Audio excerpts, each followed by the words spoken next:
The water is impossibly blue here, not the pale turquoise of tropical postcards, but something deeper, more ancient. A color that holds secrets. The sun breaks through the surface in shattered beams, each ray dancing downward like a silent search party, illuminating particles of plankton that drift through the current like forgotten stars. 30 meters below, where the light begins to fade and the pressure builds against the eardrums, something emerges from the gloom. At first, it appears as shadow, a darkness, too angular to be coral, too vast to be wreckage. Then, as the eyes adjust and the mind struggles to comprehend the scale, the truth reveals itself in fragments. A massive stone terrace stretching across the seafloor like the foundation of a forgotten palace. The edges are sharp, too sharp. They cut through the water in perfect geometries, right angles that nature rarely bothers with, parallel lines that seem to mock the chaos of wave and current. Platforms rise in tiers, each one stacked upon the other like the steps of some ceremonial pyramid, leading nowhere now except toward the distant shimmer of the surface. In the half-light, covered in algae and the slow accumulation of marine life, these stones carry the weight of an impossible question. Is this the handiwork of geology, some freak accident of tectonic pressure and erosion that assembled itself into the language of architecture? Or is it something else entirely? A monument, a city, a place where people once walked and prayed and built their lives before the sea came to claim it all. The question hangs in the water like the plankton, suspended between certainty and doubt. And as the current shifts and the fish weave through what might be corridors or might be canyons, one thing becomes clear. Beneath the waves off the coast of Yonaguni, the past refuses to stay buried. Yonaguni is not a place people stumble upon. It sits at the very edge of the Japanese archipelago, the last inhabited island before the ocean stretches west toward Taiwan and the Asian mainland. A small, windswept dot of volcanic rock and subtropical forest, it rises from the sea like a final punctuation mark beyond here. Only water and horizon. For most of history, Yonaguni existed in isolation. Its inhabitants, no more than a few thousand souls, made their living from the sea, fishing the deep channels where tuna and marlin gathered, diving for shellfish along the rocky coast, tending to small farms that clung to the hillsides. The island had no grand temples, no famous battles, no place in the mythology of empire. It was simply itself, a remote outpost where the rhythms of life moved in time with the tide and the turning of the seasons. But the fishermen knew things. They spoke in quiet voices of strange currents that appeared without warning, pulling boats off course. They told stories passed down through generations of shadows glimpsed beneath the waves, shapes too regular to be coral reefs, too large to be whale carcasses. Divers who ventured into the deeper waters reported walls of stone, formations that seemed to resist the logic of geology. These stories were not written down.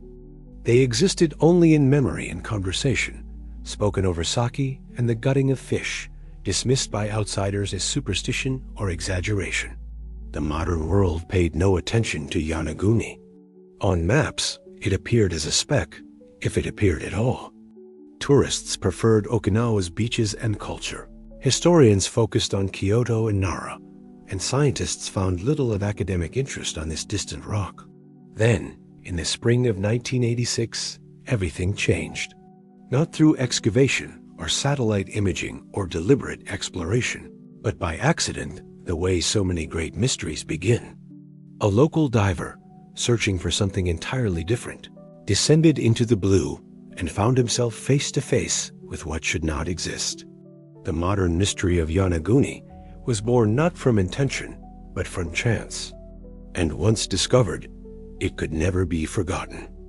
Kihashiro Eritik was not looking for ruins. He was looking for sharks. A dive tour operator who had spent decades exploring the waters around Yonaguni, Eritik knew these depths the way a shepherd knows his hills, every reef, every current, every seasonal migration. In the mid-1980s, He had become obsessed with finding a reliable location to view hammerhead sharks, those prehistoric predators that cruised the Pacific in silent schools, their bizarre T-shaped heads swaying through the blue like living metal detectors. On a clear morning in 1986, Aratake descended along the southern coast of the island, where the underwater topography dropped away steeply into the open ocean. The visibility was exceptional, perhaps 40 meters or more, and the sunlight penetrated deep, turning the water into a cathedral of shifting light. He followed the slope downward, past schools of jacks and butterfly fish, his eyes scanning for the telltale silhouettes of hammerheads. Instead, he found something else. At first, his brain refused to process what he was seeing. A wall. No, a series of walls. Massive blocks of stone arranged in terraces, each one rising several meters high, creating a stepped formation that extended beyond the reach of his vision. The surfaces were flat, unnervingly so, and where they met, the angles were sharp and precise. Pillars jutted upward from the seafloor like the columns of a ruined temple. What appeared to be a wide pathway ran along one section, flanked on both sides by vertical stone faces. Aratake hovered in the water, his breathing the only sound, bubbles rising in silver chains toward the surface. He had dived this area before. He thought he knew every feature of the coast, but this was impossible to have missed. Unless the storms had shifted the sand, unless the currents had cleared away sediment that had hidden it for years, decades, centuries. He swam closer, running his gloved hand along the stone. Cold, hard, covered in algae, but beneath the growth, the rock felt deliberately cut, deliberately placed. He followed the structure deeper, discovering more features, what looked like a staircase, though the steps were enormous, built for giants or gods. At the base, a flat plaza stretched out, as if waiting for ceremonies that would never come. When Aratake surfaced, he said nothing at first. He filled his tanks, checked his equipment, and descended again. He needed to be certain. He needed to see it in different light, from different angles. He filmed it with his underwater camera, the grainy footage capturing massive shadows and geometric impossibilities. Over the following weeks, he returned again and again, mapping the site, taking measurements, documenting every angle. And slowly, word began to spread, first among the divers, then to the island's community, then beyond. Kihashiro Aratake, searching for sharks, had found something far stranger. He had found a question carved in stone, resting where no one thought to look, beneath the indifferent waves of the Pacific, waiting to rewrite history or confirm its silence. When the first professional cameras descended to document the site, they brought with them the unblinking clarity of high-definition lenses and underwater lights. What they revealed was both more and less than rumor had promised. The structure of structure was sprawled across the sea floor in a complex arrangement of terraces, plateaus, and vertical faces. The main formation rose nearly 25 meters from the sea, a pyramid-like mass that dominated the surrounding landscape of sand and coral. Along its flanks, tiers descended in what appeared to be deliberate steps, each one wide enough to walk upon, each one uniform in height. At certain points, the terraces gave way to sharp drop-offs, creating walls that plunged straight down into deeper shadow. The geometry was relentless. Everywhere the cameras turned, they found right-angles corners where two walls met at 90 degrees, edges that cut through the water in perfect horizontal lines. There were no curves here, no organic softness, only straight lines and flat planes, the vocabulary of construction rather than erosion. Near the center of the main terrace sat what some would later call the turtle, a massive stone formation that resembled, depending on the angle and the imagination of the viewer, either a giant sea turtle or a rough humanoid face. Its features, if they were features, had been worn smooth by millennia of current, but the overall shape persisted, stubborn and enigmatic. Elsewhere, the cameras captured what appeared to be a pathway, perhaps 3 meters wide, running along the southern edge of the formation. It was bordered on one side by a vertical wall and on the other by open water, as if it had once been a processional route or defensive rampart. Near its terminus stood what resembled pillars, twin columns of stone rising from the platform, their tops broken or eroded, their bases still rooted firmly in the bedrock.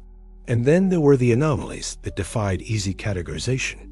Circular holes drilled into the stone, each one precisely the same diameter. A groove that spiraled around one of the vertical faces, as if someone had traced a deliberate path with a chisel. A series of smaller steps, almost delicate, ascending a secondary terrace, like a stairway built for careful feet. The footage spread across the world through documentaries and news reports, each frame sharpening the central mystery. To some, the images revealed an obvious truth. This was architecture, plain and simple, the unmistakable signature of human intention. The steps were too regular, the angles too precise, the overall layout too purposeful to be anything but artificial. Here, they argued, was a lost city, a civilization erased by the sea, its monuments enduring as silent testament to forgotten builders. To others, the images proved nothing. Nature, they countered, is capable of astonishing symmetry. Sandstone fractures along predictable lines. Earthquakes create step terraces. Wave action smooths surfaces into flat plains. What appeared to be stairs might simply be the natural result of layered sediment breaking apart along its weakest seams. What looked like walls might be fault lines exposed by tectonic activity. Coincidence, not design, could explain everything. And so the monument remained, caught between interpretation and geology, its stones offering no inscription, no artifact, no definitive proof to settle the debate. The cameras could capture its form, but not its meaning. That task fell to scientists and dreamers, skeptics and believers, each one descending into the blue with questions and surfacing with more. To understand the argument for natural formation, one must first understand the stone itself. Yonaguni's bedrock is primarily sandstone, a sedimentary rock formed over millions of years from compressed sand and marine organisms. Sandstone is a cooperative material. It forms in layers, each one representing a distinct period of deposition, each one separated from its neighbors by thin seams of weakness. When pressure builds, whether from tectonic stress or simple gravity, sandstone tends to fracture along these seams, creating blocks that are remarkably uniform in size and shape. Geologists examining the Yonaguni Formation point to these natural fracture patterns as the key to the mystery. The terraces, they argue, are not steps, but the exposed edges of sedimentary layers horizontal, strata that have broken apart and slipped downward along vertical fault lines. The walls are not constructed, but exposed, the result of entire sections of stone sliding away during earthquakes, leaving behind sheer faces that appear artificially cut. The Ryukyu Islands, including Yonaguni, sit atop a tectonically active zone where the Philippine Sea Plate grinds against the Eurasian Plate. Earthquakes are common here, some powerful enough to shift mountains and reshape coastlines. Over millennia, these seismic events would have subjected the Yonaguni sandstone to immense stress, fracturing it along predictable lines, creating the geometric patterns that now seem so suspicious. Wave action provides the finishing touch. The Pacific is not gentle with these islands. Typhoons lash the coast regularly, generating waves powerful enough to move boulders and scour stone. Over thousands of years, such forces would polish away irregularities, smooth rough edges, and create the flat surfaces and sharp angles that characterize the underwater formation. What appears deliberate is merely the patience of erosion, carving order from chaos through repetition and time. Comparisons are made to other sites around the world where nature has mimicked architecture. The Giant's Causeway in Northern Ireland, with its hexagonal basalt columns, looks designed by a master mason, but results purely from volcanic cooling. The tessellated pavement of Tasmania forms perfect rectangular tiles through differential erosion and thermal expansion. In both cases, the human eye sees intention where only physics operates. Moreover, the skeptics note, no artifacts have been recovered from the site. No pottery shards, no tools, no remnants of mortar or worked wood. If this were truly a city, where are the remains of the people who built it? Where are the domestic spaces, the hearths, the middens full of shells and bones? The absence of such evidence, they argue, is deafening. And so the geological explanation stands as a counterweight to wonder, a reminder that the universe is capable of astonishing complexity without requiring architects or blueprints.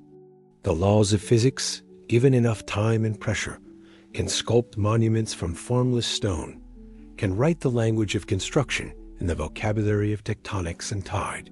The Yonaguni Formation, in this view, is not a ruin but a revelation, proof that nature needs no intention to create beauty, no consciousness to organize chaos into structure. Yet even as the scientists present their case, something nags at the edges of certainty.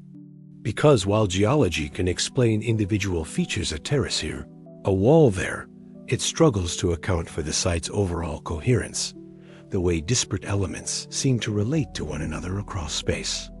And so the debate continues unresolved, both sides armed with evidence, neither able to claim total victory. But then there are the details that refuse to cooperate with purely natural explanations, small features that accumulate like evidence in a trial, each one circumstantial, none quite conclusive, but together forming a pattern that becomes difficult to ignore. Consider the stairway. Unlike the larger terraces that might plausibly result from fractured strata, this feature consists of smaller, more uniform steps ascending a secondary platform. Each riser measures roughly 20 centimeters in height. Each tread extends a similar depth. The consistency is striking. Natural fracturing creates variation, not uniformity. Yet here, step after step maintains nearly identical proportions, as if designed for a specific purpose or a specific stride. Then there are the right angles. While sandstone can fracture along orthogonal planes, the sheer number of 90-degree corners at Yonaguni strains probability. Corners appear not just in isolation, but in relation to one another, forming what look like rooms or enclosures. One section features what appears to be an L-shaped depression carved into the stone, its walls vertical, its floor flat, its geometry more suggestive of intentional excavation than serendipitous breakage. Near the eastern edge of the main terrace sits a formation that some call the gate, two parallel columns of stone, standing upright, spaced apart as if framing an entrance. Between them, the bedrock has been cleared, creating a threshold. On either side, the surrounding stone remains intact, undisturbed. The selective removal of material, if that is indeed what occurred, implies purpose, not accident. And then there is the face. Resting on a separate rock formation near the main structure, partially buried in sediment, a massive stone bears what appears to be a crude carving, eye sockets, a nose ridge, perhaps a mouth. The features are eroded, almost abstract, but recognizable enough to evoke human or animal form. Geologists argue it is pareidolia, the human tendency to see faces in random patterns. Supporters counter that the symmetry is too pronounced, the placement too deliberate, the carving too persistent despite obvious weathering. Beyond the main site, divers have discovered other curious features. Circular depressions carved into stone, each one approximately the same size, and depth, arranged in rows like post holes or ritual markers. A groove spiraling around a vertical pillar, too regular to be a natural crack. A triangular depression that resembles a basin, its edges smooth, its interior concave, as if designed to catch and hold water or offerings. None of these features alone proves human intervention. Each can be explained, if one tries hard enough, through some combination of erosion, fracturing, or coincidence. But taken together, They suggest something more elusive, the possibility that ancient hands worked alongside natural forces, modifying existing formations, enhancing chance symmetries, transforming a geological accident into something sacred or functional. This is the middle ground that some researchers now occupy via the Yonaguni is neither purely natural nor entirely artificial, but a hybrid. Perhaps early inhabitants discovered a striking natural formation and recognized in it the bones of something greater. Perhaps they carved stairs where slopes already existed, squared corners where fractures had already begun, enhanced symmetry where nature had suggested it. In doing so, they would have left behind a structure difficult to categorize, belonging neither fully to geology nor to archaeology, but to that strange borderland where human intention meets the raw material of the earth. It is a theory that satisfies no one completely, but troubles everyone slightly, because it preserves the mystery while acknowledging both evidence and skepticism. And it leaves open the most tantalizing question of all.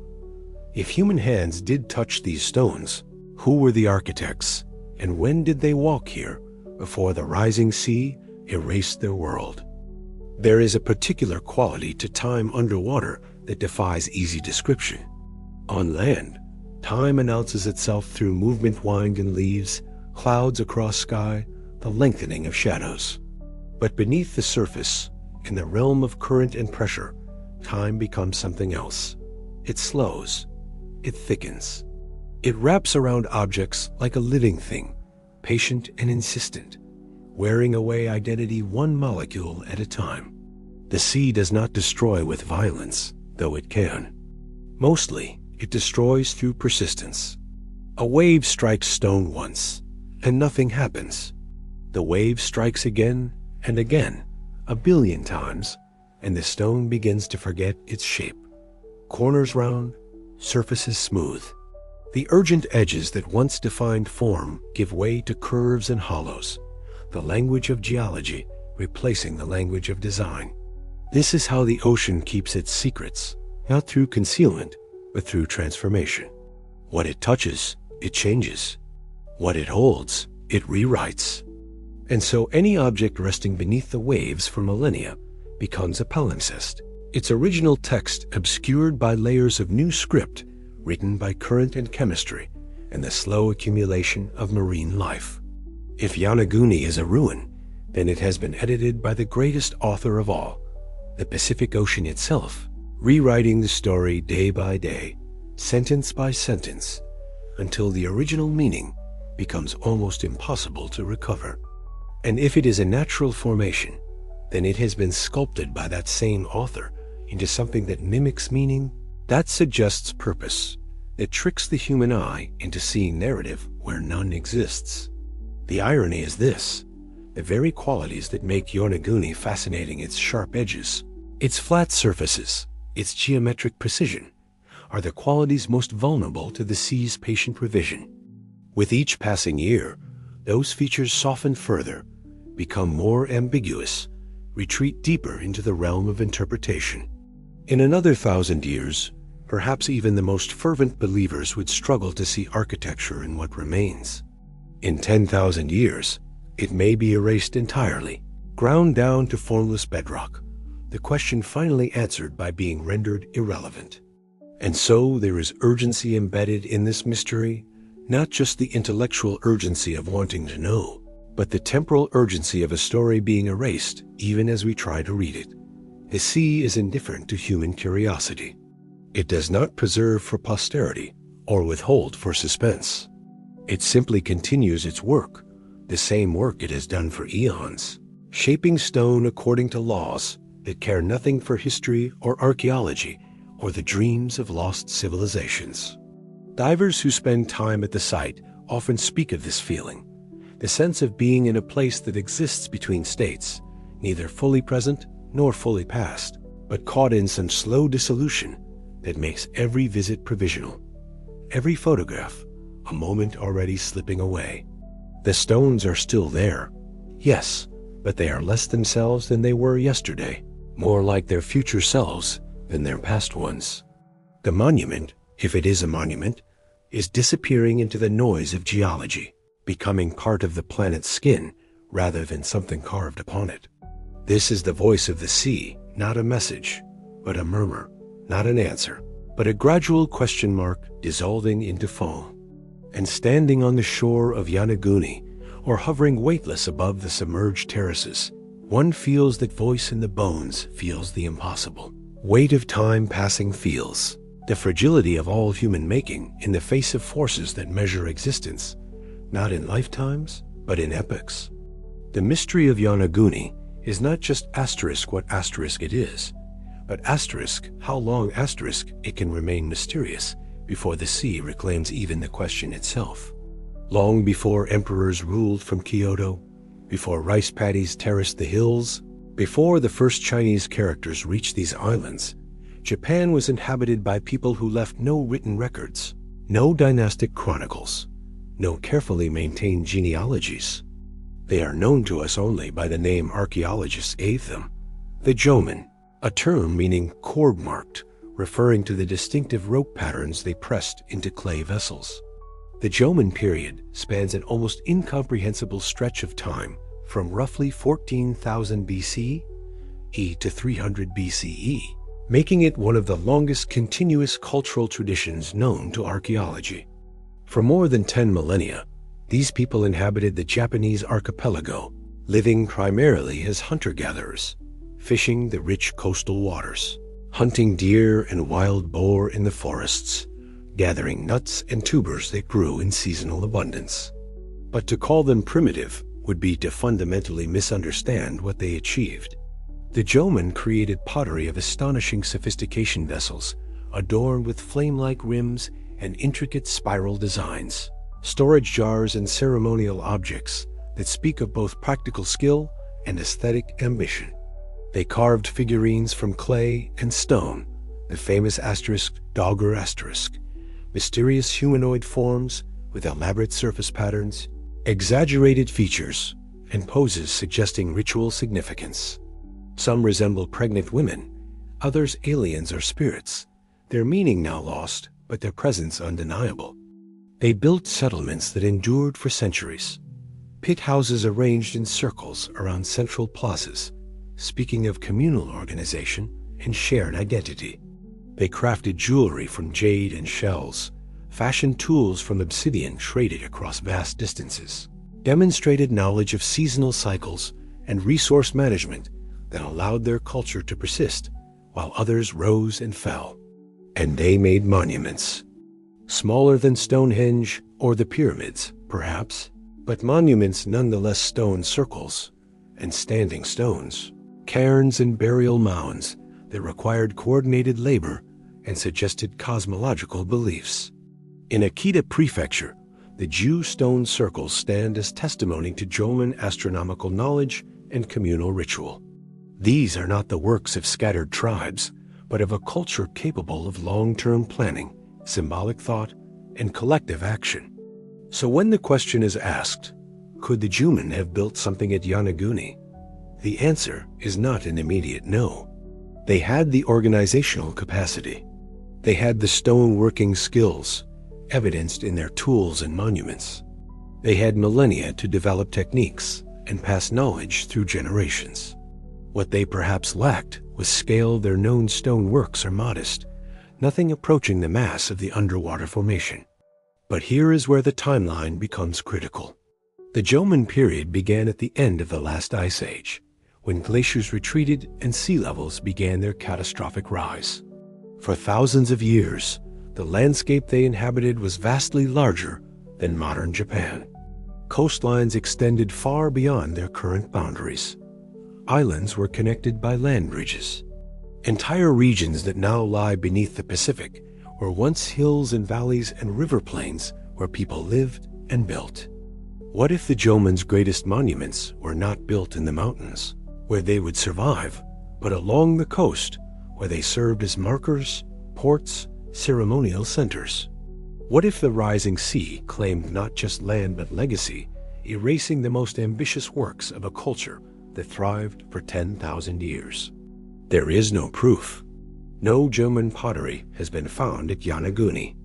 No tools, no hearths, no carbon-dated wood to anchor the site in their era. But the absence of evidence is not the same as evidence of absence, especially when the sea has had millennia to scatter and bury. And so the possibility remains, haunting and unverifiable, that beneath the waves off Japan's edge lies a fragment of the Jōmon world, a testament to their reach and ambition, waiting in the dark where history cannot quite touch it.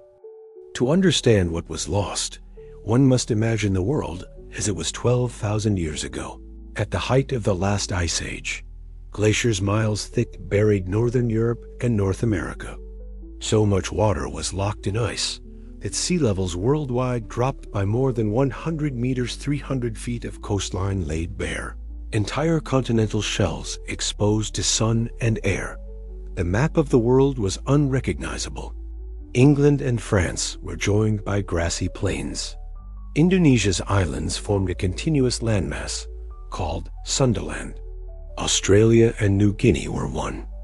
And in the Pacific, the Ryukyu Islands extended far beyond their current boundaries, forming a broken but traversable chain between Japan and Taiwan.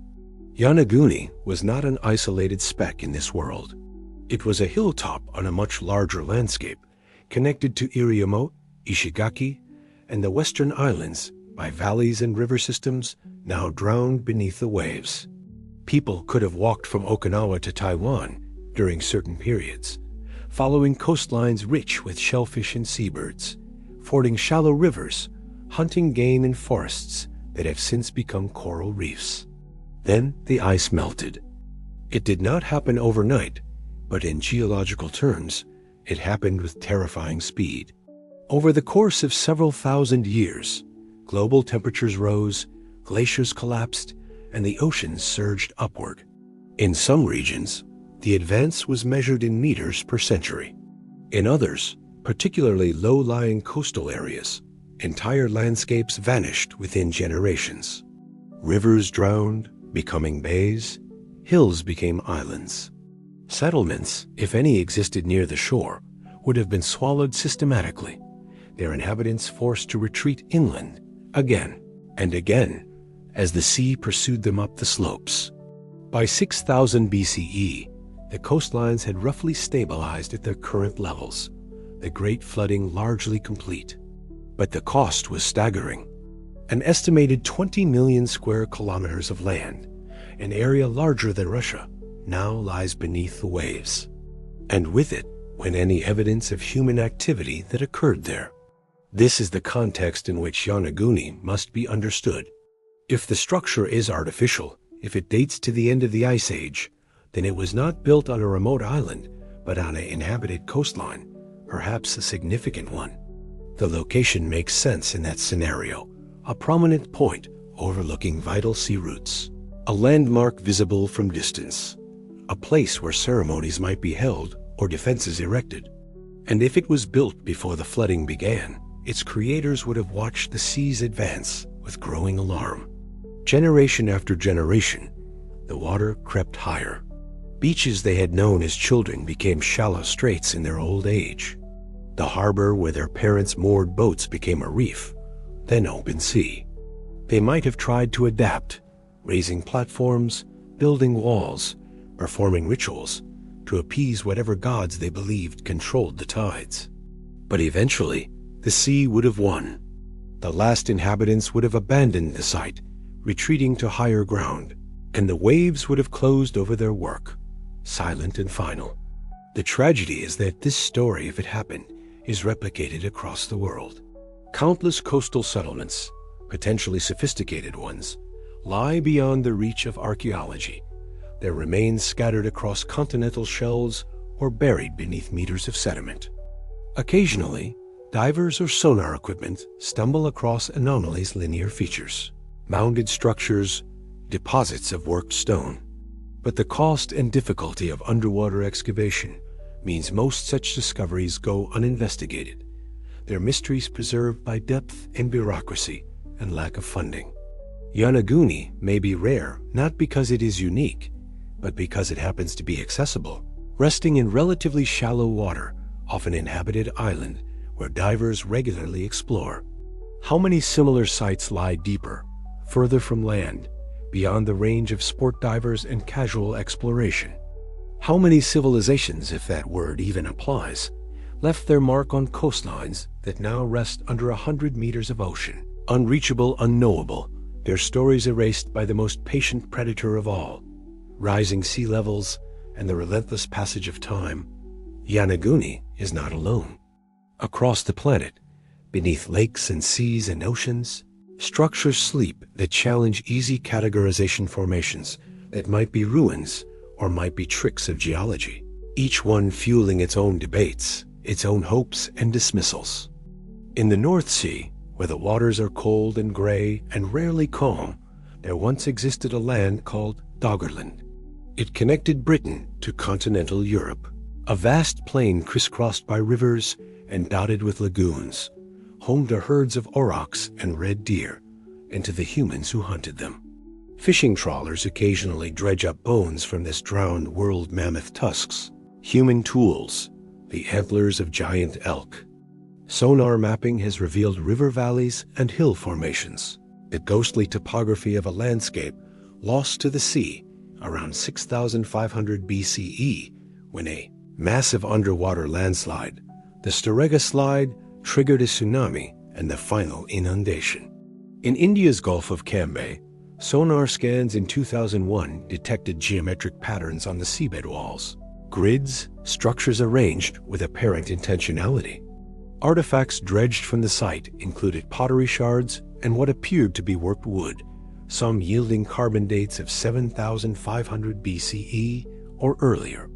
Mainstream archaeology remains skeptical, citing contamination and the difficulty of interpreting underwater acoustics. But the tantalizing possibility persists that the legendary Dwarka, the city of Krishna described in Hindu texts as swallowed by the sea, might have a basis in sunken fact rather than pure myth. Off the coast of Cuba, deep-sea sonar mapping in the Guanacaves Peninsula revealed what researchers claimed were symmetrical stone structures resembling pyramids and roads, resting at depths of over 600 meters. The depth alone creates paradox. Sea levels have never been that low during human existence. Yet the sonar images show patterns difficult to explain through geology alone. Funding and access issues have prevented thorough investigation, leaving the site in limbo between discovery and confirmation. In the Mediterranean, the story is less ambiguous. Ancient ports like Pavlopetri in Greece and Heracleion in Egypt are well documented, their submersion the result of earthquakes and subsidence rather than rising seas. But these ruins are recent in geological terms, Bronze Age and later, their artifacts intact, their purpose clear. They demonstrate that coastal structures do survive underwater, that cities can indeed be preserved in the embrace of the sea, but they also show what such ruins typically look like. Scattered masonry, identifiable buildings, pottery anchors the unmistakable debris of human habitation. The Black Sea holds a different secret. Research in the 1990s supported the hypothesis that around 5,600 BCE, the Mediterranean broke through a natural dam at the Bosporus, flooding the Black Sea basin with a sudden, catastrophic inflow. Lake levels rose rapidly, perhaps 5 meters per year, drowning shoreline settlements and forcing mass migration. Some scholars link this event to flood myths preserved in numerous cultures, including the biblical deluge. Underwater surveys have found ancient shorelines far below the current surface, and along them, evidence of human activity, tools, worked wood, the foundations of structures. The Black Sea's anoxic depths preserve organic material remarkably well, offering a time capsule of pre-flood life. What unites these disparate sites is not their provenance, but their precarity. Each exists in the space between confirmation and dismissal. Each is championed by some researchers and rejected by others. Each suffers from the fundamental difficulty of underwater archaeology, that the sea hides and distorts, that excavation is slow and expensive, that publishing controversial findings invites professional risk. Yet together, they suggest a pattern. The end of the Ice Age, was a global catastrophe for coastal peoples. Wherever humans lived near the sea, and humans have always lived near the sea, they would have experienced the flooding, the loss, the forced migration inland. If they built monuments or settlements along those drowned coasts, evidence would now rest beneath the waves, scattered across continental shelves, waiting for technology and funding and academic courage to catch up with speculation. Yonaguni fits this pattern. It is neither more nor less mysterious than the structures in Cambay or the formations off Cuba. It is simply better documented, more accessible, more photographed. And perhaps that is its greatest contribution, not to prove the existence of a lost civilization, but to remind us how much of human history may lie beyond reach, written on landscapes now submerged, speaking a language we have almost forgotten how to hear. Among the many enigmatic features at Yonaguni, one stands apart in its peculiarity: the stone turtle. Located on a separate rock formation, several dozen meters from the main terrace, this massive boulder rests partially embedded in the seabed, its shape strikingly reminiscent of a sea turtle viewed from above. The proportions are uncanny: a rounded body, a protruding head, indentations where flippers might extend. Marine life has colonized its surface, but the overall form persists, stubborn against the softening erosion that has blurred so much else. To call it carved would be to claim too much. The features are not detailed, not refined in the manner of sculpture, but neither do they seem entirely accidental. The head protrusion sits at the correct angle. The body roundness feels deliberate. The overall symmetry suggests intentionality, or the human tendency to see intention where none exists. What elevates the stone turtle from curiosity to cultural resonance is Yonaguni's own mythology.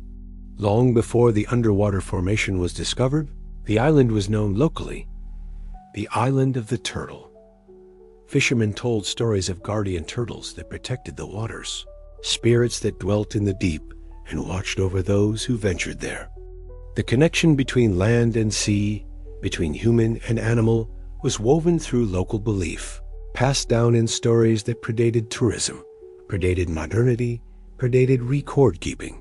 So when divers encountered a massive turtle-shaped stone resting near an enigmatic structure that may or may not be ancient architecture, the coincidence felt loaded with meaning. Was this proof of cultural memory evidence that ancient inhabitants carved or venerated this stone, and that the memory of their creation persisted in myth long after the reason was forgotten? Or was it simply pareidolia compounded by confirmation bias, the human brain connecting dots that have no line between them? The stone turtle offers no answer. It rests where it has always rested, green with algae, surrounded by fish that weave through the current without concern for archaeology or folklore. Researchers photograph it, measure it, debate its origins. Some argue it is entirely natural, a chance formation that happened to resemble the one animal that local culture venerated. Others suggest it might have been lightly modified, enhanced by human hands working with what nature provided. A few insist it is proof of deliberate carving, a sacred object central to whatever purpose the larger structure served. But regardless of origin, the stone turtle functions as a mirror, reflecting back whatever the observer brings to it. Those seeking evidence of ancient builders see confirmation. Those committed to geological explanations see coincidence. And those comfortable with uncertainty see a stone that looks like a turtle resting near a structure. That might be ruins on an island that has always called itself by the turtles in its name, a small mystery nested within a larger one, neither quite proving nor quite disproving anything, but troubling the water nonetheless. And perhaps that is fitting, because mystery at its heart is not about answers, but about the way questions linger the way. Symbols accumulate meaning the way a stone can become more than stone, simply by being seen and named and wondered about by generations, who inherit stories they cannot verify but cannot quite abandon. The turtle keeps its vigil, silent and ambiguous, guardian of nothing or guardian of everything, depending on who descends to meet it.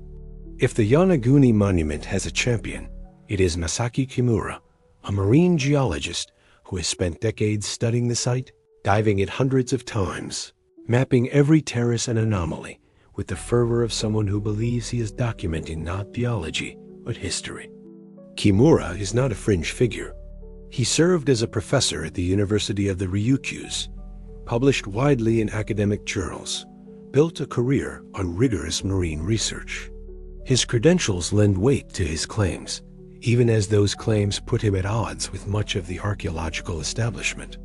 Because Kimura is convinced, unshakably so, that the Yonaguni Formation is artificial a monument built by human hands more than 10,000 years ago, making it older than the pyramids, older than Göbekli Tepe, older than any megalithic structure currently recognized by mainstream archaeology.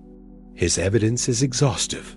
He has cataloged what he identifies as roads, wide pathways that run along the structure's perimeter, their surfaces flat and their edges defined. He points to staircases, not just the large terraces that might be natural, but smaller, more uniform steps that seem to defy geological explanation. He has documented what he calls stadiums, open plaza-like areas surrounded by raised platforms, suggesting spaces designed for assembly or ritual. He identifies post holes, depressions that might have held wooden pillars or markers, now eroded but still regularly spaced. Most provocatively, Kimura claims to have found tools, marks, grooves, and cuts in the stone that show signs of being shaped by human implements rather than eroded by natural forces. He points to specific angles, to the way certain surfaces meet, to features that seem too deliberate to be coincidence. In his published maps and diagrams, he labels sections with terms like main gate, loop road, twin towers, treating the site not as a geological formation, but as an archaeological complex awaiting proper excavation. His timeline places the construction during the terminal Pleistocene, before the post-glacial flooding submerged the structure. He suggests the builders were either an unknown culture predating the Jōmon or an early phase of Jōmon society, more sophisticated than currently recognized. He acknowledges the lack of artifacts, but argues that millennia of current and marine growth could have scattered or buried such evidence beyond the reach of casual survey. The academic response has been largely dismissive. Critics point out that Kimura is a geologist, not an archaeologist, and that his interpretations stray far from his area of expertise. They note that he has not published his Yonaguni findings in peer-reviewed archaeological journals, instead presenting them in documentaries and popular books. They argue that his labels gate, road, stadium impose human categories onto natural features, a form of confirmation bias that sees architecture wherever there is symmetry. More damaging still, mainstream geologists who have examined the site find natural explanations sufficient. They see fracture patterns, wave erosion, and tectonic activity processes that require no human intervention. The absence of any artifacts, they argue, is not just a problem but a disqualification. If this were truly a city, there would be pottery, tools, remains of daily life. The sea may scatter, but it does not make such evidence vanish entirely. Yet Kimura remains undeterred. In interviews, he speaks with quiet conviction, a man who has spent more time at the site than any critic, who has felt the stone beneath his hands, who has seen angles and relationships that photographs cannot fully capture. He does not claim certainty, but he does claim probability, a belief that the evidence, taken as a whole, tips the balance toward human origin. And so he continues to dive, to document, to advocate. Whether he is a lone voice of truth or a cautionary tale about the dangers of overinterpretation, only time and further research will determine. But his dedication has accomplished one undeniable thing. It has kept Yonaguni in the conversation, has prevented the site from being dismissed outright, has ensured that the question remains open, even if the answer remains elusive. Masaki Kimura may not have proven his case, but he has made ignoring it considerably more difficult. Against Kimura's passionate certainty stands a wall of scientific skepticism, buttressed by evidence and anchored in method. The skeptics begin with geology. Yonaguni's bedrock is primarily fine-grained sandstone, deposited during the Miocene epoch roughly 20 million years ago. This type of sedimentary rock forms in horizontal layers, each one representing a distinct period of deposition. Over time, tectonic forces fracture these layers along two primary axes, vertical cracks running perpendicular to the bedding planes, and horizontal separations along the bedding planes themselves. The result is a natural tendency toward rectangular blocks and stepped formations. The Ryukyu Trench, where the Philippine Sea Plate subducts beneath the Eurasian Plate, subjects the region to frequent earthquakes. Historical records document dozens of significant seismic events, some powerful enough to reshape the coastline, trigger landslides, and fracture bedrock on a massive scale. Each earthquake introduces new stress fractures, widens existing ones, and can cause entire sections of stone to slump or shift, creating terraces and drop-offs. Add wave erosion to the equation, and the picture becomes clearer. Yonaguni faces the open Pacific, exposed to typhoon-driven swells that can exceed 20 meters in height. Such forces, applied repeatedly over millennia, are capable of scouring stone, exploiting weaknesses, and smoothing surfaces into flat plains. The sharp edges that seem artificial may simply be freshly exposed fracture faces, not yet rounded by time. Geologists point to similar formations elsewhere in the Ryukyu chain natural terraces and stepped cliffs that show identical geometry despite being well above sea level and indisputably untouched by human hands. The sandstone near Sananudai on Yonaguni's north coast exhibits the same right angles, the same layered structure, the same flat surfaces. If natural forces can create such features on land, where they are visible and easily studied, why invoke human builders for the underwater equivalent? Then there is the problem of artifacts, or rather, the complete absence of them. Despite hundreds of dives and extensive documentation, no one has recovered a single piece of worked pottery, no stone tools, no bone implements, no remnants of mortar or construction debris.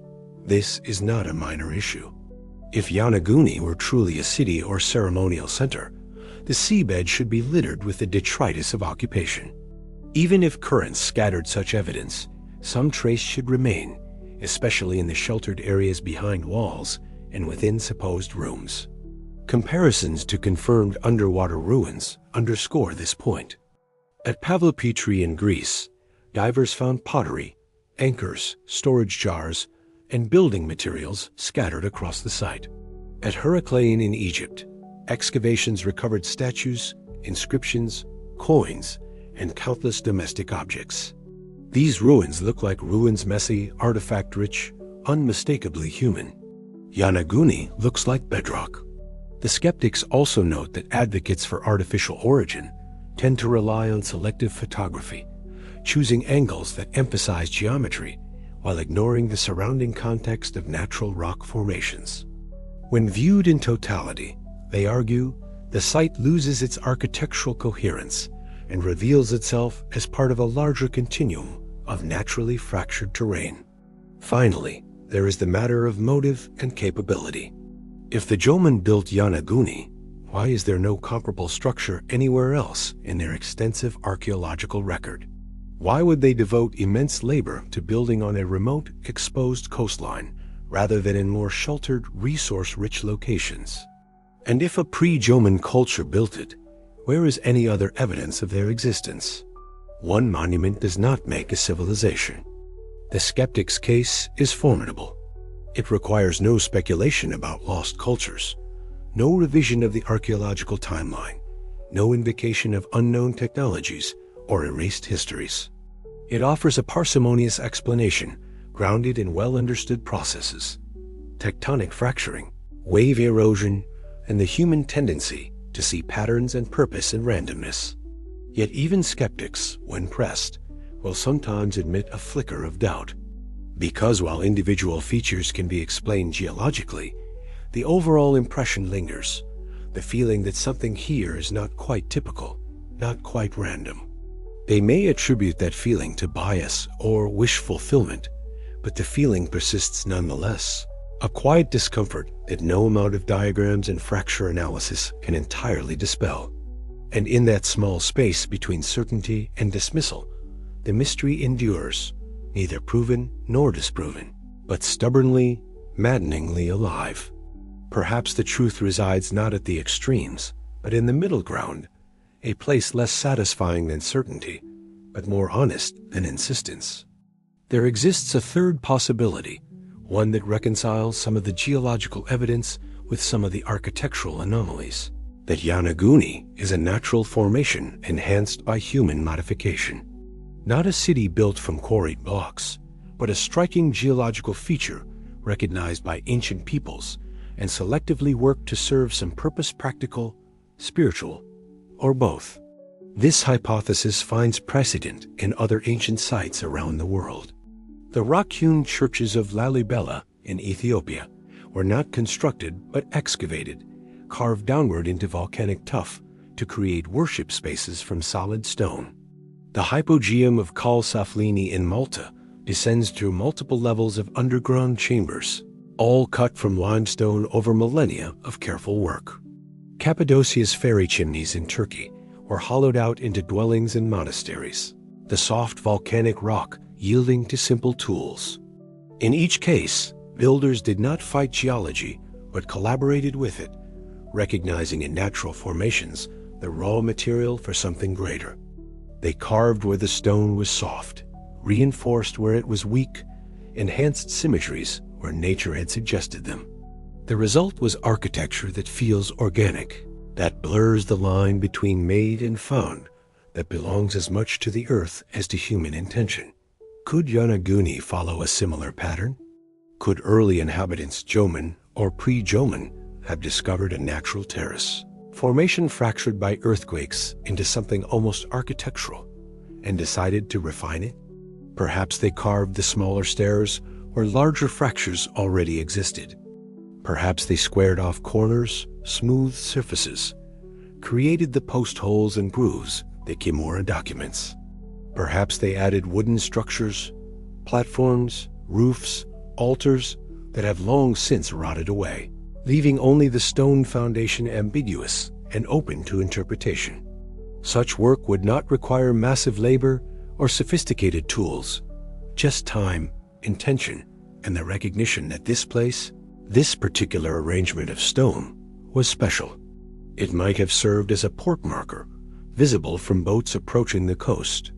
It might have functioned as a ritual site, the terraces serving as stages for ceremonies related to the sea or the setting sun.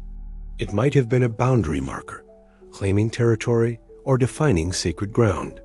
The advantage of this hybrid theory is that it accounts for both the geological evidence and the architectural anomalies. The terraces are natural, but the small stairs are carved. The fractures follow tectonic lines, but the post holes are deliberate. The overall layout is an accident of geology, but certain features show the touch of human hands. It explains why no artifacts have been found, because this was not a settlement, but a modified natural site, visited periodically but not inhabited, used for specific purposes that left minimal archaeological trace. It also explains the absence of comparable structures elsewhere. If the Jōmon built Yonaguni from scratch, we would expect similar monuments at other coastal locations. But if they simply enhanced a unique geological feature that happened to exist in this one place, then its singularity makes sense. They worked with what the earth provided, and the earth did not provide such formations everywhere. Of course, this theory satisfies no one completely. Believers in artificial origin say it doesn't go far enough, that the evidence points to more extensive construction. Skeptics say it goes too far, that there is no proof of any human modification whatsoever. Both sides are probably right in their own way, because the hybrid theory is fundamentally unfalsifiable, existing in the space between evidence and interpretation, always able to absorb new data by adjusting the ratio of natural to artificial. But perhaps that ambiguity is appropriate. Perhaps the truth of Yonaguni is that it resists categorization, that it belongs to multiple realms at once: geology and archaeology, nature and culture, accident and design. Perhaps the lesson is that these categories are less fixed than we imagine, that the boundary between what the earth creates and what humans create is permeable, negotiable, a matter of degree rather than kind.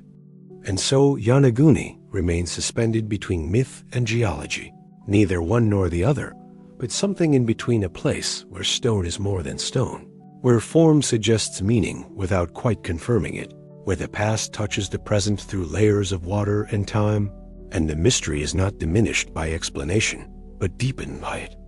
For some, Yonaguni represents not just a local mystery, but a fragment of something vaster, a remnant of Mu, the lost continent of the Pacific. The legend of Mu emerged in the 19th century, born from a combination of misinterpreted archaeology, creative linguistics, and the Victorian fascination with vanished civilizations. British Colonel James Churchward popularized the idea in a series of books beginning in the 1920s, claiming that a vast continent once stretched across the Pacific Ocean, home to an advanced civilization that predated all known cultures. According to his narrative, Mu sank beneath the waves around 12,000 years ago in a catastrophic event, leaving behind only scattered islands, the Pacific archipelagos, as mountaintops of the drowned land. Churchward's evidence was dubious at best: mistranslations of ancient texts, fanciful interpretations of stone tablets, and a tendency to connect disparate myths through sheer assertion rather than rigorous scholarship. Mainstream science rejected Mu almost immediately. Geological understanding of plate tectonics, still developing in Churchward's time, but well established by the late 20th century, made clear that no continent-sized landmass could sink into the ocean without leaving massive geological evidence. The Pacific floor is oceanic crust, formed at spreading ridges, fundamentally different from continental crust. There is no mechanism by which a continent could have existed there and vanished. Yet the legend persists, fueled partly by its appearance in popular culture, and partly by the undeniable fact that something did drown, not a continent, but the coastal plains and land ridges of the post-glacial flooding. When sea levels rose over 100 meters, entire regions disappeared. In the Pacific, the Ryukyu chain would have been a much larger landmass. The Indonesian archipelago was a unified expanse called Sundaland, and low-lying areas across Polynesia and Melanesia were above water. Perhaps some argue the memory of this drowning became Mu a kernel of truth, wrapped in layers of exaggeration and myth. Yonaguni, in this interpretation, is not a lost continent, but a lost coast, a fragment of the drowned world that survived in shallow water, its features preserved just well enough to spark recognition. The structure, if artificial, would not represent the work of some Atlantic-style supercivilization, but rather the monuments of a real human culture adapted to coastal life, building with the materials and knowledge available to them, creating something impressive enough to be remembered in stories long after the sea claimed it. This more modest version of the lost continent hypothesis finds some support in comparative mythology. Flood myths are nearly universal, appearing in cultures across the globe, from the biblical Noah to the Mesopotamian Gilgamesh, from Greek legends of Deucalion to Hindu tales of Manu, from Chinese stories of Gun Yu to indigenous Australian songlines describing the drowning of coastal plains. While these myths differ in detail, they share a core narrative. The world was once larger. The sea rose, people fled, and something precious was lost. Modern archaeology and paleoclimatology validate this core truth. The flooding was real, the loss was real, and the impact on human populations would have been profound.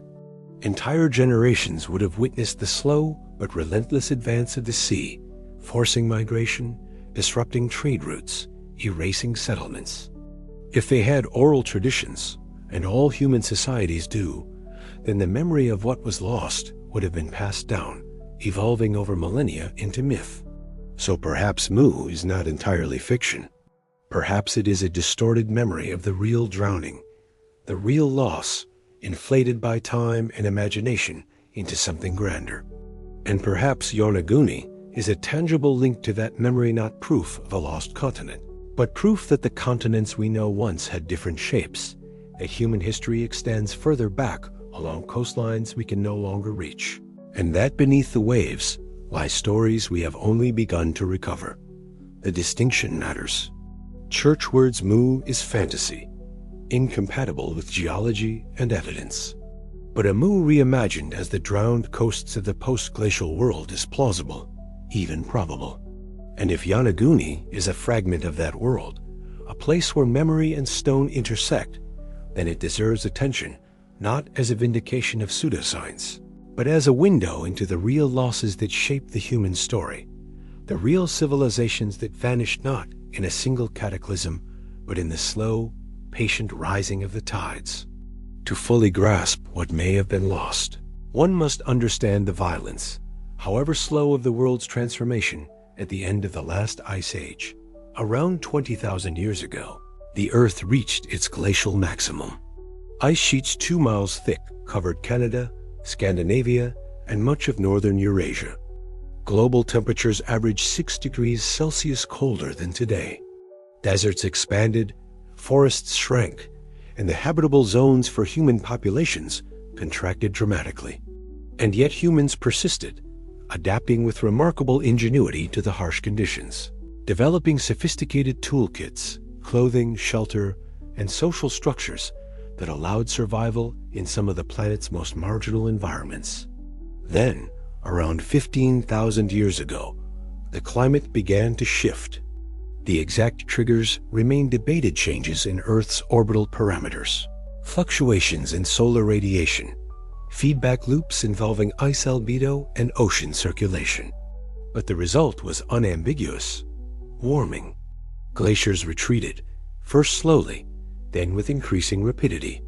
Meltwater pooled into vast proglacial lakes, some of which catastrophically burst their ice dams, sending torrents of water across the landscape and into the sea. The most dramatic warming phase, known as the Bulling-Allard Interstadial, occurred around 14,700 years ago. Global temperatures soared, ice sheets collapsed, and sea levels rose rapidly, perhaps several meters per century in some periods. For human populations living along the coasts, the change would have been perceptible within a single lifetime. Beaches they knew as children became shallow water in their adulthood. Islands became peninsulas, and islands again, and disappeared entirely. River mouths moved, harbors vanished, landmarks were erased. Around 12,900 years ago, the warming was interrupted by a sudden return to glacial conditions, the Younger Dryas period, named after a cold-adapted flower that reappeared in pollen records. For over 1,000 years, temperatures plummeted again, glaciers advanced, and the sea's rise paused. Some theories attribute this abrupt cooling to a comet impact or airburst, others to a shutdown of ocean circulation caused by massive freshwater influx from melting ice. Regardless of cause, the effect was a climatic whiplash that would have devastated human communities, disrupting food sources, forcing renewed migration, testing the resilience of social structures. Then, around 11,700 years ago, the Younger Dryas ended as abruptly as it began. Warming resumed, glaciers melted even faster, and sea levels surged upward in what some researchers call meltwater pulses, episodes where the ocean rose several meters in just a few centuries. The largest of these, meltwater pulse 1b, around 11,300 years ago, may have contributed an additional 15 meters to global sea levels in less than 500 years. This is the context in which any coastal monument from that era must be understood. If Yonaguni was built before or during the flooding, its creators were living through environmental catastrophe in slow motion. They would have witnessed landscapes transform, resources disappear, communities fracture under the pressure of constant adaptation. Building something permanent, something to mark territory, honor gods, or simply assert human presence against the chaos would have taken on profound psychological significance. And when the sea finally claimed it, the loss would have been more than physical. It would have been spiritual, a defeat by forces beyond comprehension or control. Perhaps that is why flood myths are so pervasive, so emotionally charged. They are not just stories about rising water, but about the helplessness of watching the world change, about the erasure of home, about the realization that even stone cannot withstand the patience of the ocean. The climate of catastrophe shaped not just the physical world, but the human psyche. It created a species marked by loss, by the knowledge that permanence is illusion, that even the most solid ground can become sea. And perhaps that is why we are drawn to places like Yonaguni, because they speak to that ancestral memory, that deep awareness that the world we know is provisional, that the ocean is always waiting, and that beneath the waves lie versions of ourselves we have almost forgotten. Every winter, as the currents shift and the water temperatures drop, Yonaguni becomes a theater for one of nature's most striking spectacles, the arrival of the hammerhead sharks. They come in schools, sometimes numbering in the hundreds, their distinctive silhouettes gliding through the blue like a fleet of ancient warships. Scalloped hammerheads mostly, their heads evolved into bizarre T-shaped structures that house electroreceptors, allowing them to detect the faint electrical fields generated by prey buried in the sand. They swim in formation, coordinated without obvious communication, each one holding position in the school as they patrol the underwater slopes and terraces. Divers descend to witness this migration, hovering in the water column as the sharks pass by, close enough to see the scarring on their skin, the parasites clinging to their fins, the cold intelligence in their eyes. The hammerheads pay little attention to the humans, intent on their own purposes, hunting, mating, navigating routes encoded in instinct and passed down through generations. And here is where the natural phenomenon intersects with local mythology. For as long as anyone can remember, Yonaguni's residents have regarded the hammerheads with a mixture of respect and reverence. Some of the oldest stories speak of them not as mere fish, but as guardian spirits that protect the waters, souls of ancestors who return with the winter currents to watch over the living. When the underwater monument was discovered, these stories took on new resonance. Why do the hammerheads gather here, of all places? The area offers good hunting. Certainly strong currents bring nutrients and prey species. But other locations along the Ryukyu chain have similar conditions, yet do not attract such concentrations of sharks. Some locals began to suggest that the hammerheads know something, sense something, about the underwater formation. Perhaps it has always been a sacred site, its significance recognized not just by humans, but by the other intelligences that inhabit the sea. This is speculation of the most romantic kind, easily dismissed by science. Hammerhead migration patterns are driven by water temperature, prey availability, and mating cycles, not by cultural memory or spiritual affinity. The shark's presence at Yonaguni is coincidence, an overlap of ecological factors that has nothing to do with the stone terraces below. And yet the coincidence troubles the imagination.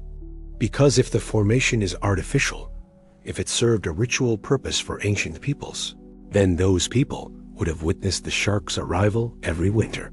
They would have seen the schools gathering above the terraces, circling the stones as if in ceremony. It is not difficult to imagine how such a sight might inform belief, how the regular return of these powerful creatures might be interpreted as validation, as communication, as blessing. Perhaps the sharks became part of the site's meaning, woven into its purpose. Perhaps ceremonies were timed to coincide with their arrival, offerings made in their presence, stories told that linked the stone and the fish and the people into a single cosmological narrative. And if those stories survive transformed, distorted, but retaining some core truth, then the modern belief that hammerheads are guardians might be more than superstition. It might be cultural memory, the last echo of a worldview that saw no separation between place and animal, between stone and spirit, between the work of human hands and the patterns of the natural world. Or perhaps the sharks are simply sharks, and the stories are simply stories, and the overlap is nothing more than the human need to find meaning in coincidence.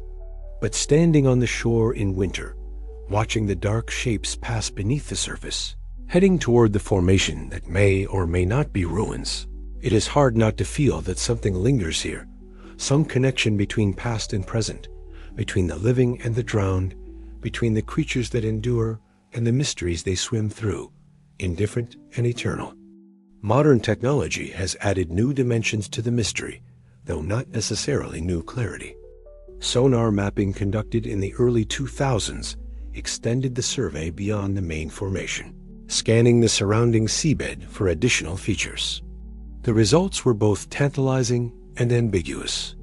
The scans revealed numerous other rock formations in the vicinity, some showing similar terrace-like structures, others appearing more conventionally geological. Near the main site, a secondary structure was documented, featuring what appeared to be parallel walls, creating a corridor or channel. Further east, sonar detected linear features running across the seabed, straight lines extending for dozens of meters.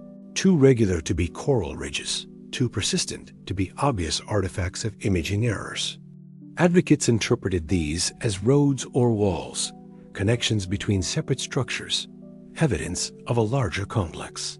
Skeptics noted that sandstone fractures naturally along straight lines, that tectonic faults can create linear depressions, and that sonar imaging often introduces false patterns through resolution limits and acoustic anomalies.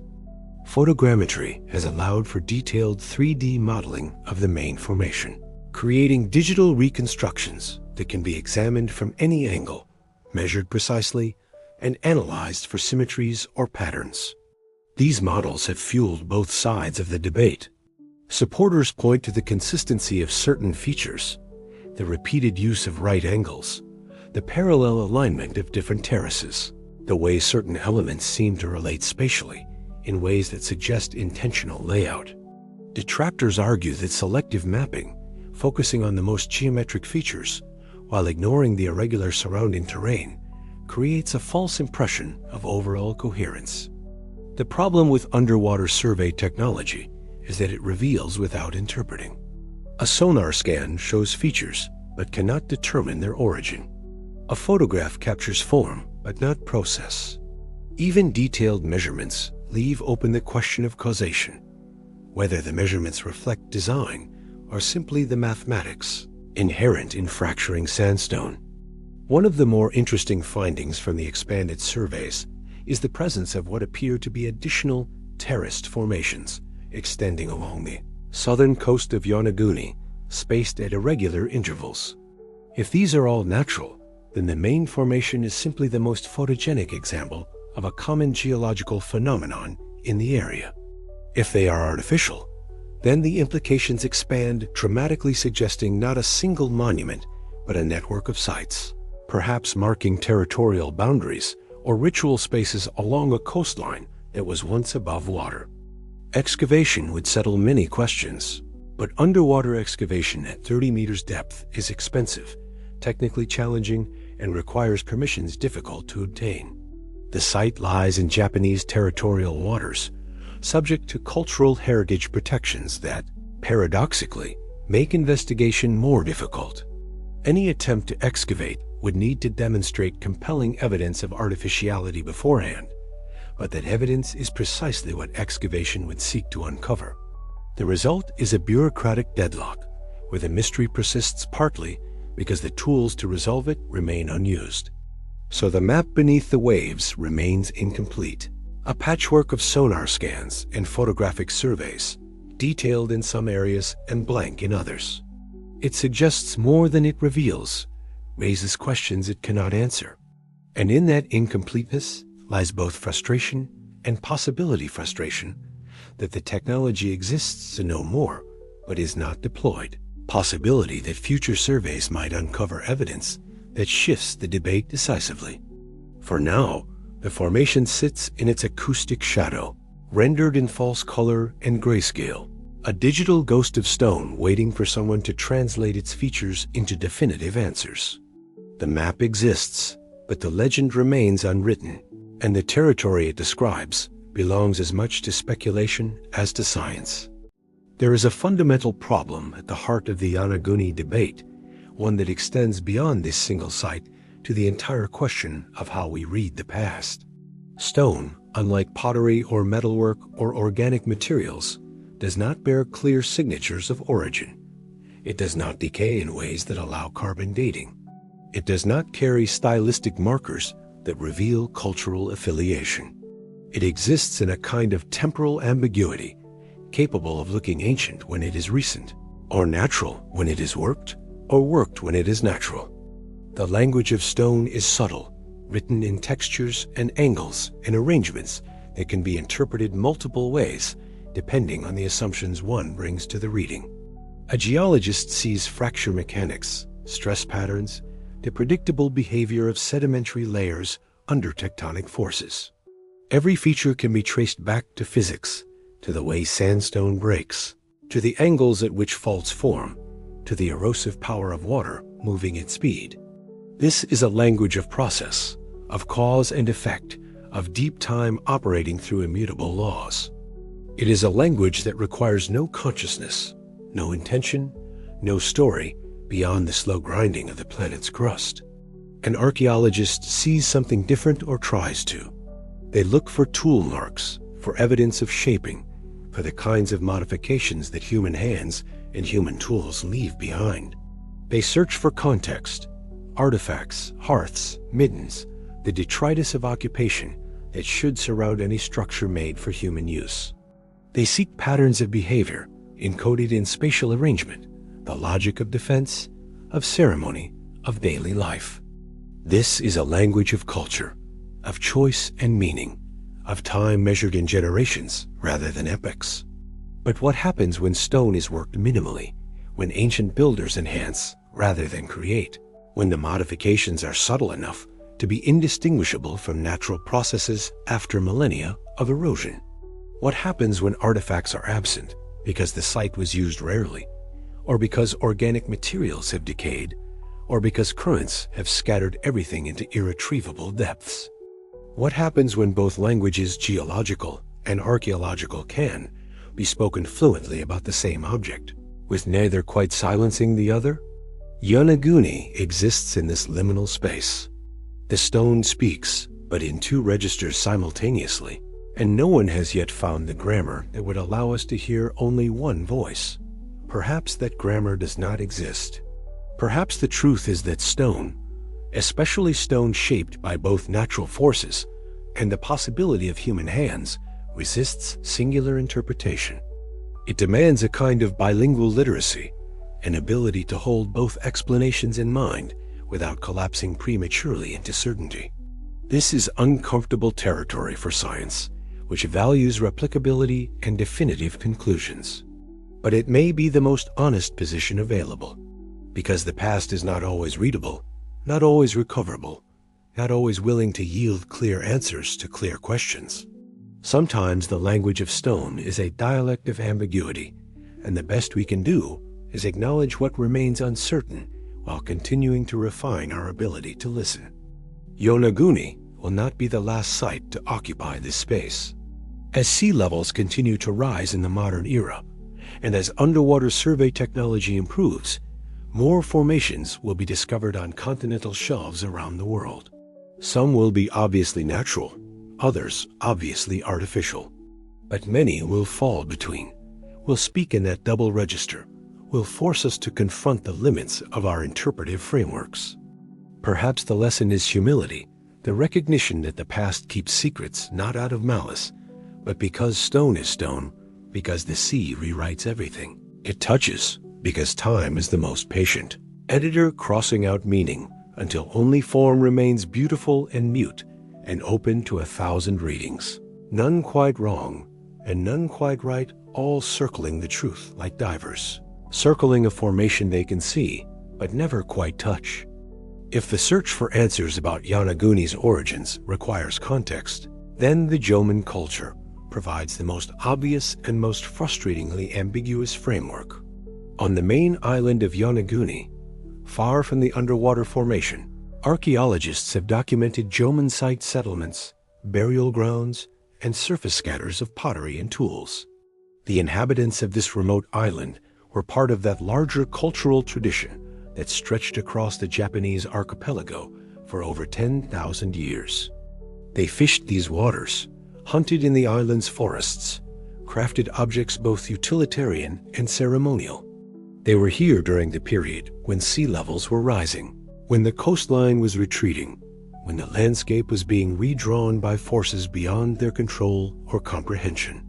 Some of the Jōmon artifacts found on Yonaguni are particularly evocative.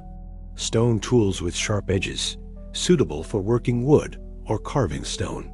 Pottery decorated with intricate patterns, spirals, zigzags, rope impressions that speak of aesthetic sophistication and symbolic thinking. Small figurines, abstract but recognizably humanoid, their surfaces etched with lines and dots whose meaning remains opaque, but whose intentionality is clear. But more intriguing than the objects themselves are the petroglyphs rock carvings found on Yonaguni's southern coast, not far from where the underwater formation rests. These carvings, etched into exposed bedrock above the current waterline, depict spirals, concentric circles, and anthropomorphic figures with exaggerated features. Some researchers have noted stylistic similarities between these petroglyphs and certain features of the underwater formation, particularly the carved face on the stone turtle. Could there be a connection? Could the same cultural impulse that led the Jōmon to carve spirals into coastal rock have led them to modify or mark the underwater terraces when those terraces were still above sea level? The timeline is plausible. The Jōmon were present on Yonaguni during the terminal Pleistocene and early Holocene, precisely when the flooding would have been most dramatic. They would have had motive to mark significant places, to create ritual spaces, to assert control over a landscape slipping away beneath the waves. But the scale remains a problem. The known Jōmon stone works are modest standing stones, small cairns, simple circles. Nothing in the archaeological record suggests they possessed the organizational capacity or motivation to work with stone on the massive scale of the Yonaguni formation. Their settlements were small, their population dispersed, their technology limited to stone, wood, and cordage. Moving and shaping the multi-ton blocks that make up the terraces would have required coordinated labor far beyond what is evidenced elsewhere. Unless, of course, they did not need to move anything.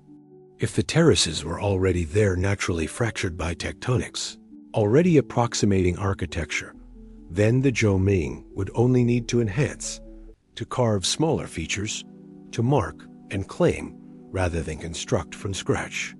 This returns us to the hybrid theory, the idea that Yonaguni represents collaboration between human hands and geological accident. There is one more tantalizing piece of evidence, though its interpretation is contested. Among the Jōmon artifacts found on Yonaguni are clay figurines depicting what appear to be turtles, small, stylized, but recognizable. The turtle held symbolic significance in Jōmon cosmology, appearing in various forms across their territory. That the Yonaguni Jōmon carved or crafted turtles, and that a massive turtle-shaped stone rests near the underwater formation, and that the island itself was known as the Island of the Turtle.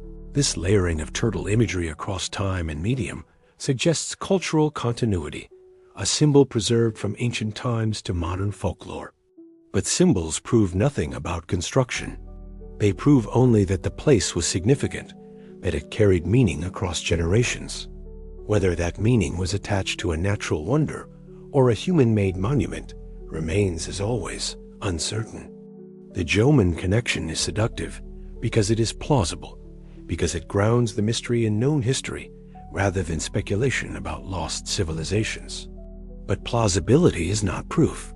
The connection remains circumstantial, suggestive, a pattern of correlation without definitive causation. And so the Jōmon, like the stone itself, speak in ambiguous tones, neither confirming nor denying, offering context but not conclusion, reminding us that even when we know who is present, we cannot always know what they did or why they did it. In Okinawan tradition, there exists a belief in Nirai Kanai, a distant, mythical land beyond the horizon, beneath the waves, or across the sea, depending on the version. It is the realm of the gods and ancestors, the place from which blessings and bounty originate, the source of life and fertility. During certain festivals, prayers are offered toward the eastern sea, calling to Nirai Kanai, inviting the gods to visit, to bring prosperity and protection for the coming year. The concept is ancient, predating written records, preserved in oral tradition, and ritualized in ceremonies that have continued with variations for centuries. Some scholars interpret Nirai Kanai as a metaphorical space, a symbolic representation of the unknown, the sacred, the origins of existence. Others suggest it may preserve a distant memory of real places, islands to the east, or lands that once existed before the sea rose, now submerged and mythologized. Yonaguni, sitting at the far southwestern edge of the Ryukyu chain, faces east toward the open Pacific. In the ancient cosmology, it would have been a liminal space, a threshold between the human world and Nirai Kanai, between the known and the sacred. If the underwater formation had any ritual significance, it might have been understood as a gateway, a physical connection to the realm of the sea gods, a place where the boundary between worlds was thin. This interpretation transforms the structure from a practical object, a port, a fortress, a settlement, into something spiritual, a monument not for the living, but for the dialogue between the living and the divine. The terraces might have served as stages for ceremonies conducted at the water's edge, when the tide was low and the stones partially exposed. Offerings might have been placed on the platforms, prayers spoken, dances performed to honor the gods believed to dwell beneath the waves. When the sea rose and the structure submerged, it would not have represented mere loss, but a kind of completion, a return of the monument to the realm it always symbolized. The site would have become even more sacred, not less, now fully part of Nirai Kanai, accessible only to divers or to the spirits that move freely between air and water. Memory of its location, its purpose, its connection to the ancestors, might have persisted in oral tradition, encoded in stories and rituals that continued long after the physical structure vanished beneath the surface. There is no way to prove this interpretation. It is mythology layered onto mystery, an attempt to find narrative coherence by invoking belief systems we can observe today and projecting them backward onto a past we cannot access. But it offers something valuable, a framework for understanding why absence of artifacts might not equal absence of significance. If Yonaguni was a sacred site rather than a settlement, then we would not expect domestic debris. If it was a place for ceremony rather than habitation, then the lack of pottery and tools makes sense. If it was a threshold to Nirai Kanai, then its very strangeness, its ambiguous nature, its resistance to categorization becomes appropriate, even necessary. The sea gods, in this reading, do not explain Yonaguni. They contextualize it. They offer a way of thinking about stone and meaning, about place and memory, about how humans relate to the landscapes they inhabit and the forces they cannot control. Whether the gods ever existed, whether Nirai Kanai was ever real, whether the Jōmon or pre-Jōmon peoples actually conducted ceremonies on those terraces, these questions remain unanswerable.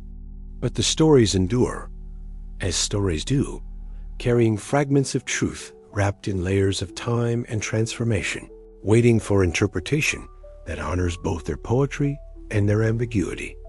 And perhaps that is enough. Perhaps the memory of the sea gods is not meant to provide answers, but to remind us that answers are not the only things worth seeking, that mystery has value, that the ocean holds more than water and stone, that the past speaks not just through artifacts, but through belief, through the stories people tell about the places they hold sacred, through the rituals that persist long after their origins are forgotten, carrying meaning forward like driftwood on the tide. In recent years, a new generation of researchers has approached Yonaguni with tools their predecessors could not have imagined. 3D photogrammetry, multi-beam sonar, underwater drones equipped with high-resolution cameras, machine learning algorithms trained to identify patterns in geological formations. These technologies promise objectivity, data unclouded by human bias or wishful thinking.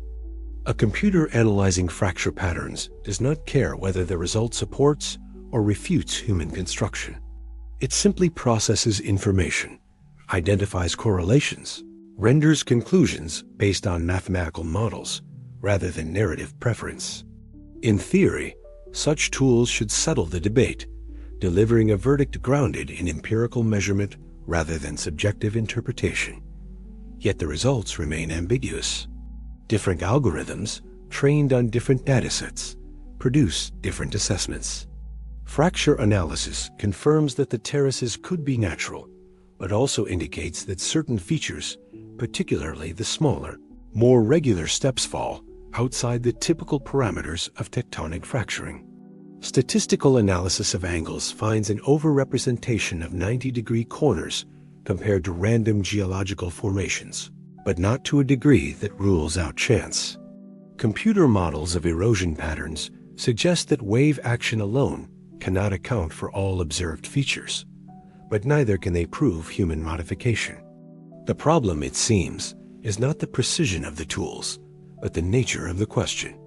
Because Yonaguni does not ask a simple yes or no question. It asks, to what degree is this natural, and to what degree might it be modified? At what point does enhancement become construction?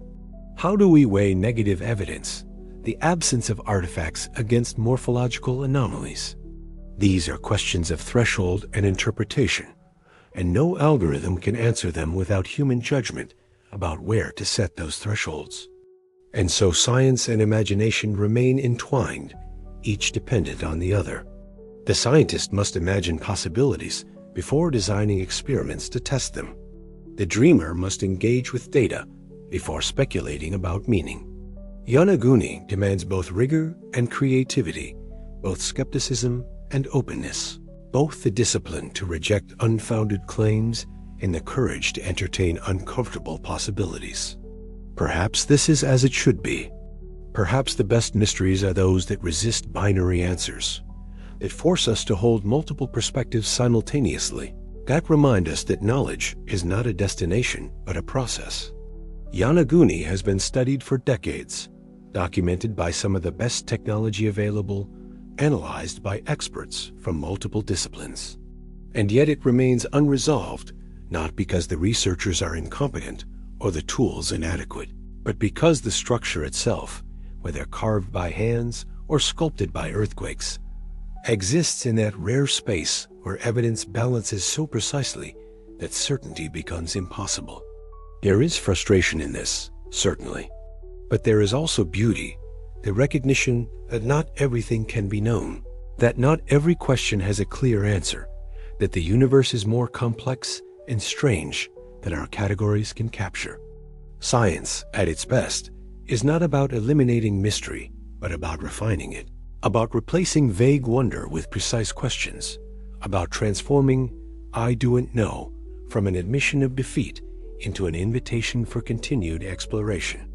Yonaguni will continue to be studied. New technologies will be developed, new surveys conducted, new theories proposed. Perhaps one day a definitive artifact will be found, a tool lodged in a crevice, a pottery shard buried in sediment that tips the scale decisively. Or perhaps geological analysis will finally identify the exact sequence of earthquakes and erosion that created every feature, leaving no room for human intervention. Or perhaps neither will happen, and the mystery will persist, passed to future generations who will bring their own tools, their own questions, their own balance of science and imagination to the stones beneath the waves. And in that persistence, there is a kind of victory, not for any particular theory, but for the idea that the past is not a closed book, that history is not fully written, that beneath the familiar surface of the known world, mysteries remain, waiting to challenge and inspire and humble us with their refusal to be easily solved. The final dive is always the most contemplative. Descending through the water column, past the schools of jacks and the solitary tuna, past the thermocline where the water turns suddenly colder, down toward the shadows where the formation waits, there is a quality of meditation to this journey, a leaving behind of the surface world and its certainties, an entry into a realm governed by different physics and different questions. At 30 meters, the terraces emerge from the blue, massive and silent. The current moves across them, indifferent, carrying nutrients and sediment, the slow work of erasure continuing as it has for millennia. Fish navigate the spaces between stones, seeking shelter or prey, their movements quick and purposeful, utterly unconcerned with the debates that rage above. Algae clings to every surface, a living tapestry that softens the geometry, blurs the edges, reclaims the stone inch by inch for the natural world. The diver hovers weightless and feels the pressure not just against the body, but against the mind, the weight of time, the weight of mystery, the weight of all the questions that lead here and cannot be answered. There is no sudden revelation in this moment, no clarity granted by proximity. The stones do not speak more clearly at arm's length than they do in photographs. If anything, they become more enigmatic, more particular, more themselves, just stone and water and light, refusing to resolve into simple categories. Whether these terraces were carved by human hands or fractured by tectonic forces, whether they served as monuments or are merely accidents of geology, whether they represent a lost civilization or simply a lost coastline, none of this changes their presence. They exist. They endure. They occupy space in the ocean and in the imagination, and both are real. Perhaps the lesson of Yonaguni is not about what was lost, but about what remains. The stubborn persistence of form in the face of dissolution. The way stone can suggest meaning, even when meaning cannot be confirmed. The recognition that some questions matter, not because they can be answered, but because they remind us how little we truly know about our own beginnings. Humans have built cities that crumbled, empires that vanished, philosophies that were forgotten. We have written books on materials that decayed, recorded histories that were lost in fires, created art that time and weather erased. Most of what any civilization makes is temporary, vulnerable, destined for oblivion. If Yonaguni is artificial, then it is a rare survivor, a voice from the deep past that somehow endured long enough to reach us. If it is natural, then it is a reminder that the planet itself is an artist, capable of creating forms that mimic intention, that provoke wonder, that trick us into seeing ourselves reflected in stone that knew no human touch. Either way, it matters. Either way, it deserves attention, respect, and continued inquiry. Not because solving the mystery will change anything fundamental about human history, but because the act of trying to solve it, the diving, the measuring, the debating, the careful analysis, and the wild speculation, is itself an affirmation of something important. It affirms that the past matters, that origins matter, that we are creatures who need to know where we came from, even if the answers are uncertain or uncomfortable. As the diver ascends, leaving the formation behind, the light grows brighter, the pressure eases, the surface approaches with its noise and complexity.